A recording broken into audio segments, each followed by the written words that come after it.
Hi అండి, welcome back to my channel Kavya Bharati Aira. చాలా రోజుల నుంచి ఈ వీడియో చేద్దాం అనుకుంటున్నానండి. కాకపోతే నాకు టైం సెట్ అవ్వలేదు. వీడియోలు తీసి చాలా రోజులు అయిపోయింది. ఎడిటింగ్ కంప్లీట్ అవ్వలేదు అనమాట నాకు. సో ఈరోజు చేస్తున్నాను. ఇంకా ఈ వ్లాగ్ మీకు అర్థమైపోయి ఉంటుంది. ఇది ఏడు శనివారాల వ్రతం వ్లాగ్ అనమాట. ఇది 8వ వారం, లాస్ట్ వారం అండి. ఇందులో ఎలా ఉద్యోగనిచ్చానో, ఎలా పూజ చేశానని చెప్తానమాట. ఇదైతే నేను 3:30 కల్లా లేచానండి. లేచి ఇల్లు శుభ్రం చేసుకొని గుమ్మాలు మొత్తం కడిగేసి ముగ్గులు పెట్టేసి పువ్వులన్నీ తెంపేసి మొత్తం క్లీనింగ్ పనులు అయితే మొత్తం అయిపోయాయండి. ఇప్పుడు పిండి దీపాలు అయితే తయారు చేసుకుంటున్నాను. పిండి దీపాలు అయితే అయిపోయిన తర్వాత ఈ పూజ లాస్ట్ కాబట్టి అమ్మవారిని అయితే పెట్టుకుంటున్నానండి. అదేనండి కలసం అంటే అమ్మవారే కదా. సో అమ్మవారిని అయితే నేను పెట్టుకుంటున్నాను. ముందుగా 3 పిడికిళ్ళు అయితే బియ్యం వేసి పసుపు కుంకుమ వేసి అందులో రాగి చెంబు పెట్టి తర్వాత కొబ్బరికాయ పెట్టి జాకెట్ మొక్క అలంకరించానండి. వీడియో అయితే సరిగ్గా తీయలేదండి, ఎందుకంటే టైం అయిపోతుందని. 8:30 కల్లా కంప్లీట్ అయిపోయిందండి పూజ. ఇంకా స్టార్టింగే గణపతి పూజ అయితే చేశానండి. గణపతి పూజ చేసిన తర్వాత అమ్మవారికి అయితే తులసిమాల వేశానండి. తులసిమాల తులసి దళాలతో అర్చన కూడా చేశాను. తర్వాత లక్ష్మీదేవి అమ్మవారిని అయితే పూజించుకున్నానండి కాసులతోని. తర్వాత అభిషేకం కూడా చేశాను. ముందుగా స్వామివారిని అభిషేకం చేశానండి. తర్వాత అమ్మవారిని కూడా అభిషేకం చేశాను. ముందుగా నీళ్ళు వేసి అందులో పన్నీరు వేసి తర్వాత పాలుతో అభిషేకం చేశాను. తర్వాత మళ్ళీ నీళ్ళు వేసి పెరుగు వేసి పెరుగుతో అభిషేకం అయితే చేశానండి. తర్వాత ధూపం కూడా చూపించాను. సో అది అయితే చూపించలేదు, ఎందుకంటే నాకు టైం అయిపోతుంది. గాబర్లో నేను వీడియో కూడా తీయలేదండి. ఏదో తీసిన వీడియో పెట్టాను అనమాట. ఇంకా అమ్మవారిని కూడా యాస్టీజ్గా ఎలా పూజించుకున్నానంటే స్వామివారిలాగే పూజించుకున్నానండి. అభిషేకం కూడా అలాగే చేశాను.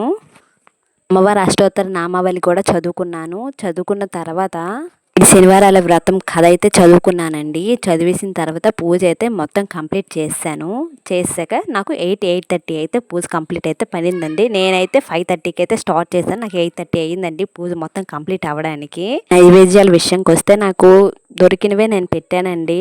అంటే నాకు ఆ టైంకి వీలైనవే నేను పెట్టాను అనమాట. వడపప్పు, పానకం, అరటిపళ్ళు, ముఖ్యంగా గ్రేప్స్ అయితే ఉండాలండి. అది కూడా నల్ల గ్రేప్స్ అయితే ఉండాలి. నలుపు అనుకుంటున్నారేమో, కానీ నలుపే ఉండాలండి. ఎందుకంటే మనము ఫస్ట్ వెంకటేశ్వర స్వామి కన్నా ముందు మన శనీశ్వరుని అయితే ప్రసన్నం చేసుకోవాలండి. శనీశ్వరుని ప్రసన్నం చేసుకుంటేనే వెంకటేశ్వర స్వామి కూడా మనకి ప్రసన్నం అవుతారు. ఫస్ట్ అతన్ని చేసిన తర్వాత వెంకటేశ్వర స్వామిని అయితే పూజించాలండి. పూజ అయిపోయిన తర్వాత హారతి అయితే ఇచ్చేసానండి. హారతి ఇచ్చేసాక ఇంకా వంట పనులు అయితే నేను స్టార్ట్ చేశాను. నేనైతే 14 మందిని అయితే భోజనాన్ని పిలిచానండి. 14 మంది అంటే 7 జంటలండి, దంపతులతో కలిసి నేను పిలిచాను అనమాట. అంటే ఫస్ట్ ఆఫ్ ఆల్ మాకు సెట్ అవ్వలేదన్నమాట. అంతమంది అందరూ ఊర్లో ఉంటారు కదా, విలేజ్లోనే ఏదో ఒక పనికి వెళ్ళిపోతూ ఉంటారు. సరే మేము మధ్యాహ్నం 10 వరకు అందరినీ పిలిచామండి, కానీ ఎవరు రాలేదన్నమాట కొన్ని ప్రాబ్లమ్స్ వల్ల. సో మాకు సెట్ అయిన వాళ్ళని 14 మెంబర్స్ దేవుడు ఎలాగోలాగా సెట్ చేశారండి, 14 మెంబర్స్ని. సో మేము మనసులో సంకల్పం అనుకోవాలండి, దేవుడు అన్ని ముందుండి నడిపిస్తాడు. నాకైతే ఆ రోజు ఆ మాట అయితే బాగా తెలిసిందండి. నేను ఏమేమి వండానంటే పులిహోర, సాంబారు, వైట్ రైస్, సేమియా పాయసం అయితే వండానండి. ఇంకా అవన్నీ వండేసరికి చాలా టైం పట్టింది. కరెక్ట్గా 12:30 ఆ టైం అయితే పట్టిందండి. ఇంకా నేను, మా తోటికోడలు, మా ఆడబొట్టు కూడా వచ్చిందండి ఆ రోజు. సో నాకు హెల్ప్ అయిందనమాట. అంతా చాలా బాగా కంప్లీట్ అయిపోయిందండి. నాకైతే చాలా హ్యాపీ అనిపించింది. చాలా భయపడ్డాను చాలా రోజుల నుంచి, కానీ ఆ రోజు చాలా హ్యాపీ అనిపించింది.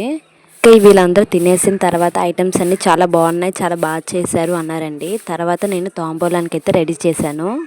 ఇంకా 7 మంది దంపతులకైతే నేనైతే తాంబూలం అయితే ఇచ్చేసానండి. తాంబూలం ఇచ్చిన తర్వాత ఆశీర్వాదాలు అయితే తీసుకున్నాను. ఆయనకి ఏమి ఇస్తారో అన్నీ ఇచ్చేసి అలా ఆశీర్వాదాలు అయితే తీసుకున్నాను. కానీ ఎక్కడో చిన్న ఇన్కంప్లీట్నెస్ అనమాట.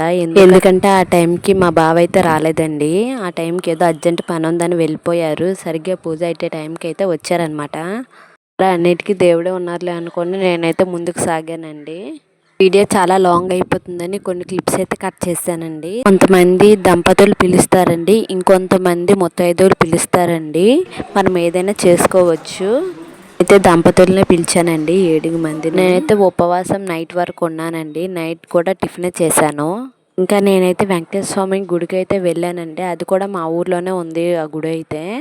పంతులు గారికి కూడా మేము భోజనం ఇచ్చేసి వచ్చేసామండి. అంటే భోజనం అంటే ఏమీ లేదు, రైస్, ఫ్రూట్స్, వెజిటేబుల్స్, పప్పులు, ధాన్యాలు అన్నీ ఇచ్చేసి వచ్చామండి. ఇదైతే నేను వీడియో తీయలేదు, గుడికి వెళ్ళడం వరకే నేను వీడియో తీశాను. దేవుడి దర్శనం అయితే చేసుకొని పంతులు గారి దగ్గర ఆశీర్వాదాలు వెంకటేశ్వర స్వామి ఆశీస్సులు అయితే తీసుకున్నామండి. నేనండి మా వెంకటేశ్వర స్వామి గుడి మా ఊర్లో ఉంది. చూడడానికి చిన్నదే కనిపిస్తుంది కానీ చాలా పెద్దది అనమాట. నేను ఇంకా సరిగ్గా వీడియో తీయలేదు గాబర్లోన. రోజు వీడియో ఇంతేనండి. థ్యాంక్ యూ అండి ఇంతవరకు చూసినందుకు. ఎవరికైనా డౌట్స్ ఉంటే అడగండి. సింపుల్ వేలో చేసుకోవచ్చండి ఏ శనివారాలు వ్రతం. కొండలవాడ వెంకటరమణ గోవింద గోవింద. సబ్స్క్రైబ్ చేసుకోండి. బాయ్.